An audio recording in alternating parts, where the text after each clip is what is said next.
Escuchando a Manuel Wills con el tema Brilla en el disco Magia, tema 11, y ya del año 94. Y está en comunicación Raulito Mastrangelo. Buenas tardes, Raulito. Gerard, ¿cómo estás? Buenas tardes, ¿todo bien? ¿Todo bien, Raulito? Bueno, Bueno, Raulito, te habrás enterado de mucho recién. Estuviste sí, sí, sí, sí, sí, sí, y fue bastante importante la charla, bastante profunda y bastante, realmente enseñó bastante de las cosas que no sabemos los pacientes, ¿no es cierto? Eso es lo importante. y contame vos de para que la gente sepa, Raulito es una persona con epilepsia. ¿Desde cuándo la tenés? Mira, el tema es así, mis comienzos fueron de chico, con convulsiones febriles. ¿Por qué? Porque tenía fiebre muy alta, 40, 41 grados de temperatura, y eso hacía que obviamente por lógica el cuerpo convulsionara, y eso va preparando el campo para que cuando uno ya después en la adolescencia o quizás en la adultez pueda que se le despierte una epilepsia. Yo creo que escuchando al doctor te podría decir que las crisis mías o mis orígenes son idiopáticos, es decir, no tienen una razón puntual o vienen porque hay algún problema neurológico puntual en mi cerebro que genera las crisis. No, yo creo que hasta, de hecho, soy un paciente refractario a la medicación durante mucho tiempo, muchos años. De hecho, yo cuando era chico, yo, fíjate, está bueno, me decís Raulito, me hace sentir muy bien, tengo 51 años para la audiencia, obviamente que me hace bien que me digas Raulito, pero bueno, el tema es que, claro, cuando yo era chico, mis padres mucho no aceptaban el tema de la enfermedad porque es una de las luchas que tengo a diario con esto y que quiero tratar de darle una mano a todas las personas que pueda, porque yo tuve que hacerme cargo solito de mi epilepsia, porque para mis padres era, no le pasa nada, ya se le va a pasar, o lo que le pase ya se le va a pasar. Entonces, claro, uno se va haciendo solo en esto, ¿entendés, Gerardo? Y entonces, de a poco te vas encontrando con que a los 18 años, una amiga me llevó al hospital de San Isidro. Yo vivía en Bécar, porque me había mordido toda la boca, es decir, esas crisis que hablaba el doctor cuando uno o se muerde la lengua, o yo me mordí la lengua, me mordí los, los labios. Fue una ausencia, crisis de ausencia tenía al comienzo, y entonces me llevó y ahí empecé a tratarme, empezaron con las medicaciones, y empezó todo lo que fue el mundo de empezar a buscar alguna respuesta a lo que me pasaba, porque yo no sabía tampoco lo que me pasaba. Y bueno, en esa lucha por ir buscando una solución, me fui dando cuenta que hoy te lo digo para, para seguir contándote los inicios, te voy a contar mi parte actual, ¿sí? Con Hoy mucho gusto. es importante destacar esto. Yo soy una paciente que tenía epilepsia todos los meses. Yo tenía una crisis que podía durar 2 días, pero eran mensuales. Hay gente que tiene eh, crisis más seguidas, hay gente que no, pero para mí era imposible llegar a 2 meses. Y en estos momentos, ya el 7 de abril, voy a cumplir 5 meses sin una crisis por un cambio de medicación que tuve. Entonces, a esto, ¿por qué lo menciono? Porque esto me abrió los ojos, esto me hizo pensar más profundamente en que hay que seguir adelante con el tratamiento, hay que ir buscando, porque si no es una pastilla será la otra.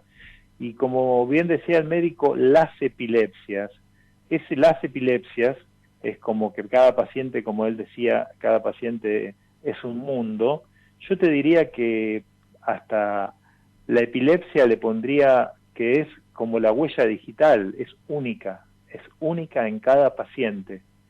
Entonces, a un paciente se le puede despertar de una manera, a otros de otra manera. Entonces, cada epilepsia uno se va encontrando. Yo me he encontrado con gente en la calle y cada epilepsia es distinta, es muy distinta dependiendo de la esencia de cada persona, de cada ser humano. Entonces, lo importante es tener fe, constancia y por sobre todo mucha paciencia, que nos cuesta. Y nos cuesta. Raulito, cuando estabas con tus amigos y te venía una crisis, ¿cómo se ponían tus amigos? Y al comienzo, primero, es como que la gente se asusta porque el ser humano le teme a lo desconocido. Entonces, claro, yo no tenía lo que el médico denominaba crisis tónico-clónicas, eran los movimientos y toda esa crisis generalizadas, como le llamaban, que eran movimientos o de caerme al piso. Yo tenía convulsiones, pero tenía crisis de ausencia, ¿sí? Ausencia temporal. Me quedaba quieto o me quedaba tensionado con las manos cerradas y apretando el puño, y por ahí me miraban y yo estaba como succionándome de la boca. Y había gente que no entendía nada, y había gente que le agarraba miedo, y había gente que por ahí después no me hablaba. Y después está lo otro. El tema es, la gente al tener desconocimiento, por eso está muy bueno este programa hoy, porque la gente al tener desconocimiento de la epilepsia, como bien dije anteriormente, la gente le teme a lo desconocido, ¿qué ocurre? Se aleja y no te ayuda. Y vos, una persona que tiene epilepsia, tenés que ayudarla porque, es decir, es muy poco lo que se puede hacer, porque una crisis, cuando se dispara la crisis, no la frena nadie. Hay que esperar que termine la crisis. Y dependiendo del tiempo y todo, llamar a la ambulancia o no, o lo que sea, depende del estado en el que sea la crisis y cómo sea. Pero respondiendo concretamente a tu pregunta, ante mis amigos, realmente les agarraba un julepe bárbaro, ¿eh? Se digo que un miedo importante, porque no sabían para dónde agarrar y se corrían y por ahí, y yo no me daba cuenta porque cuando yo despertaba por ahí ya estaba en la clínica, porque por ahí llamaron a la ambulancia, me vino a buscar la ambulancia y obviamente al ser un shock eléctrico en la cabeza, una descarga eléctrica en el cerebro, te deja totalmente de cama. Entonces es muy probable que después de la crisis uno se duerma. Y por ahí, claro, me dormía encima del desconocimiento de la gente. ¿Qué le pasó? Le agarró esto y se empezó a morder la boca o la lengua, qué sé yo, y ahora está dormido. Y no lo podemos despertar, claro. No lo podían despertar porque obviamente después de la convulsión quedás exhausto, quedás totalmente cansado. Sí, decime. Raulito, contame esa anécdota que te pasó el otro día en la calle allá en San Fernando, ¿puede ser?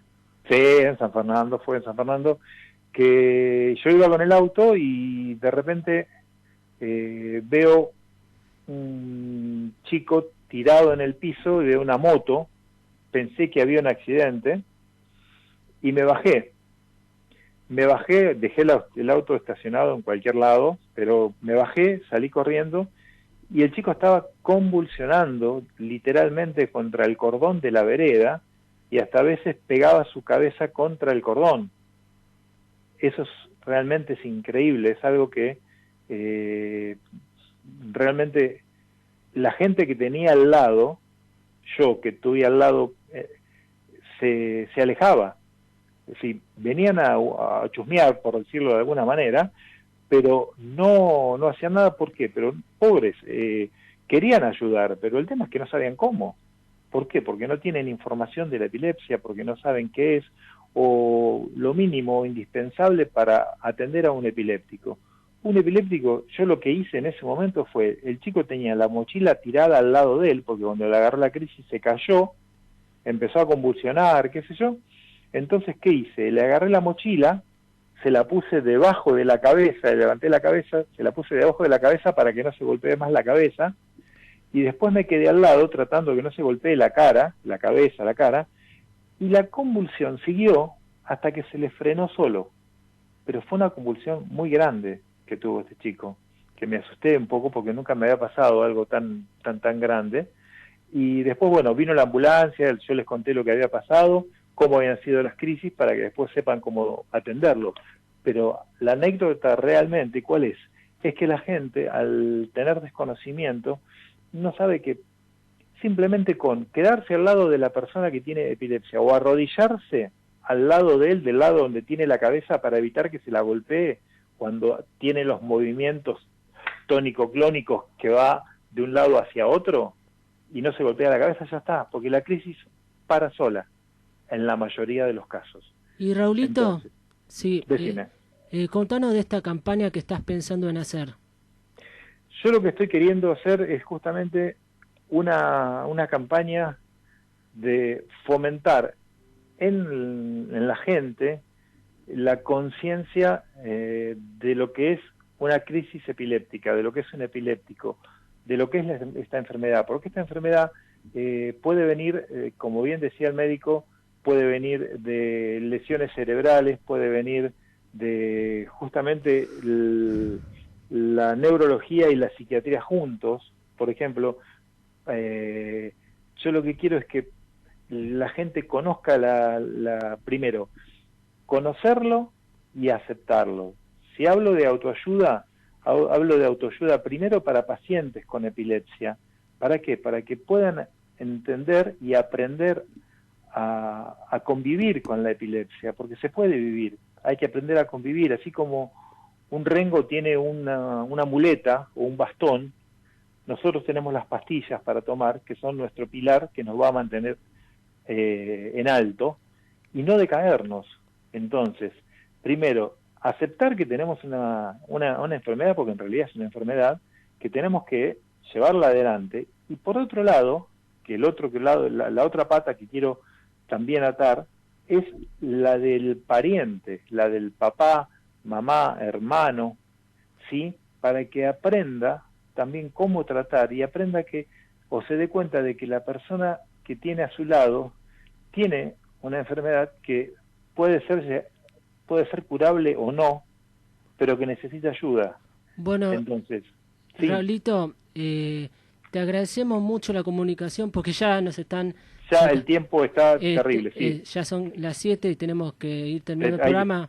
Te agradecemos mucho este ratito que hablaste con el show de Gerard y vamos a hacer una campaña entre nosotros dos para que se difunda todo esto de la epilepsia. Perfecto.